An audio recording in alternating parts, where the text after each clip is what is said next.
Buenas tardes, a continuación se presentará un video sobre los mecanismos sugeridos de teratogénicos en la materia de toxicología, presentado por Enrique Robles Román.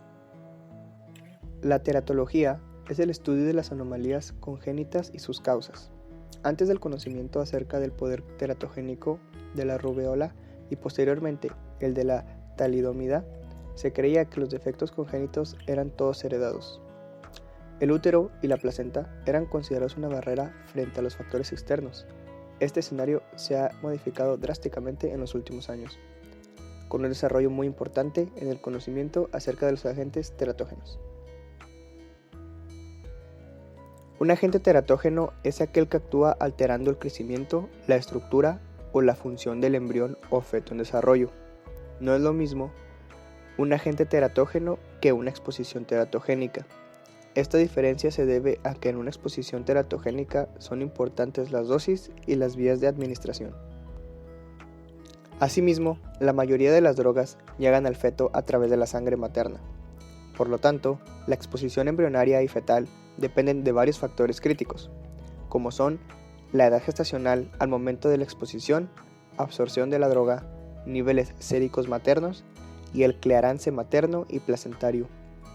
Es necesario el pasaje placentario del agente para ejercer su efecto teratogénico, y este pasaje está determinado por el metabolismo materno, la edad gestacional, la unión a proteínas, la carga iónica, la liposolubilidad y el tamaño molecular.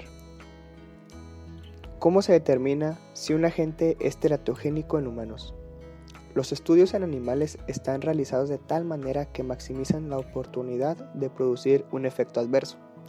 Como consecuencia de esto y de las diferencias inherentes a la anatomía, fisiología, bioquímica, farmacología, placentación y desarrollo embrionario que existen entre humanos y animales de laboratorio, los estudios en animales pocas veces son predictivos de lo que sucede en el embarazo en humanos, bajo condiciones habituales. Por lo tanto, la única forma de reconocer exposiciones teratogénicas en humanos requiere estudios en mujeres embarazadas. Ahora pasamos a la clasificación de la FDA. La clasificación de la FDA es ampliamente utilizada y consultada por médicos de todo el mundo para tomar decisiones en cuanto a suspender, continuar o indicar medicamentos durante el embarazo. Sin embargo, la mayoría de los medicamentos pertenecen a la categoría C, la cual presenta que los riesgos como tal no han podido ser excluidos en humanos, pero los beneficios parecen sobrepasar a estos mismos riesgos, y solo el 1% de los medicamentos pertenecen a la categoría A, donde no se presenta ningún tipo de riesgo en humanos. Las drogas de categoría X demuestran una clara evidencia de que los medicamentos de esta categoría causan anomalías en los fetos. Los problemas en la adquisición de conocimientos comienzan cuando la investigación en el desarrollo de nuevos medicamentos se expande constantemente. Con el compromiso de las agencias gubernamentales y privadas, existe un gran déficit en el estudio de la seguridad y la eficacia de la mayoría de los medicamentos utilizados durante el embarazo. Sin embargo, la exposición de los medicamentos durante el embarazo dista de ser baja y se ha incrementado en los últimos años. Hoy se calcula que 2/3 de las mujeres toman al menos una medicación durante el embarazo.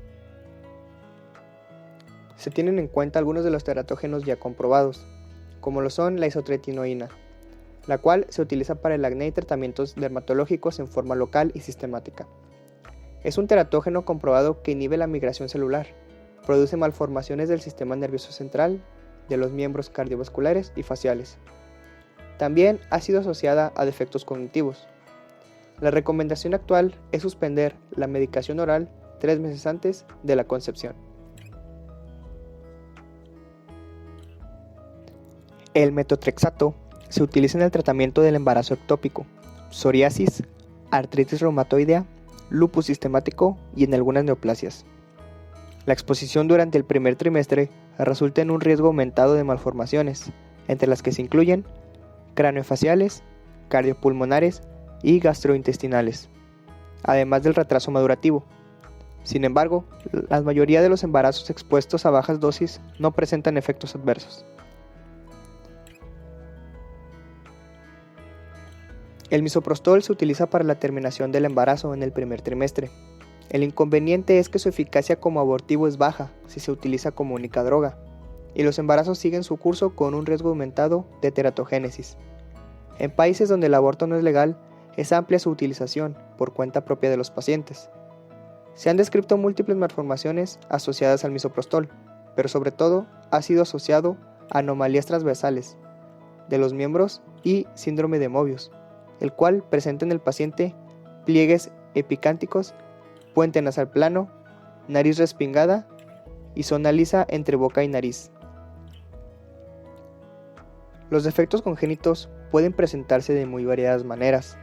Pueden estar solos o acompañados de otras alteraciones.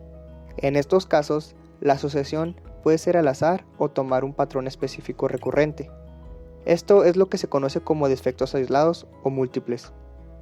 Por otra parte, la severidad de ellos nos permite clasificarlos como anomalías mayores o menores. Un defecto congénito mayor puede ser definido como un defecto que, de no ser corregido, compromete significativamente el funcionamiento corporal normal o que reduce la expectativa normal de vida. Ejemplos de esto pudiera ser la estenosis pilórica, que es el estrechamiento intenso del conducto pilórico por hipertrofia muscular concéntrica. Se cree que alrededor del 3% de los recién nacidos presentan alguna anomalía congénita mayor. Esta cifra puede aumentar un 5 o 6%, dado que algunas anormalidades no son evidentes desde el nacimiento y solo se presentan alteraciones funcionales un poco más tarde. Pasando a la anomalía menor, la anomalía menor es aquella alteración que tiene primariamente una significación cosmética, pero no compromete tan seriamente la forma o funcionalidad corporal. Suelen encontrarse en menos del 4% de los individuos normales. Por lo general son aisladas y pueden presentarse en familias frecuentemente con patrón de herencia autosómico dominante. Sin embargo, en todo recién nacido que tenga 3 o más anomalías menores, debe considerarse la presencia de un síndrome dismórfico. Se estima que 9 en el 13% de los bebés recién nacidos se diagnostica una anomalía menor. Por último, pasamos a la clasificación de los agentes teratogénicos, siendo estos los agentes biológicos, agentes físicos, agentes químicos y metabolismo maternal y factores genéticos. En primer lugar, tenemos a los agentes infecciosos. Los agentes infecciosos con potencialidad de atacar a los fetos en útero son los virus, bacterias y parásitos. Efectos reconocidos en el feto incluyen muerte fetal, retardo en el crecimiento intrauterino, defectos congénitos y retardo mental. La patogénesis de estas anormalidades pueden generalmente ser atribuidas a una invasión directa del feto, produciendo inflamación del tejido fetal y muerte celular. Existe una amplia variedad de agentes físicos que son potencialmente teratogénicos. Dentro de los más importantes se incluyen la radiación ionizante. Puede tener efectos teratogénicos, mutagénicos o carcinogénicos. Factores mecánicos y el aumento excesivo de temperatura. Con respecto a las radiaciones bajas de energía, como las ondas sonoras, microondas, unidades de videojuegos o ultrasonido, hasta el momento no se ha podido demostrar su efecto casual de malformaciones, por lo que no se consideran realmente teratogénicas. Medicamentos y agentes químicos. La FDA se dedica a recopilar toda la información posible sobre cada sustancia química empleada como medicamento, y ella misma avala o prohíbe su uso en humanos. Muchos de los mecanismos patogénicos por los cuales algunos medicamentos y agentes ambientales producen defectos al nacer, hasta ahora comienzan a ser entendidos. Estos mecanismos posiblemente incluyen desorden en el crecimiento celular, control de muerte celular, señalización celular y alteraciones en otros procesos morfogénicos básicos. Muchos de ellos pudieran actuar mediante la destrucción de tejidos o la muerte celular. Finalmente tenemos a los factores metabólicos y genéticos de las madres. Las enfermedades maternas que alteran su metabolismo normal pueden tener efectos directos en el feto, dado que se comportan como posibles alteradores del ambiente intrauterino fetal. De importancia en esta categoría tenemos a la diabetes mellitus. Por otra parte, deben de tenerse en cuenta los factores genéticos maternos, que pudieran ser causales de alteraciones fetales.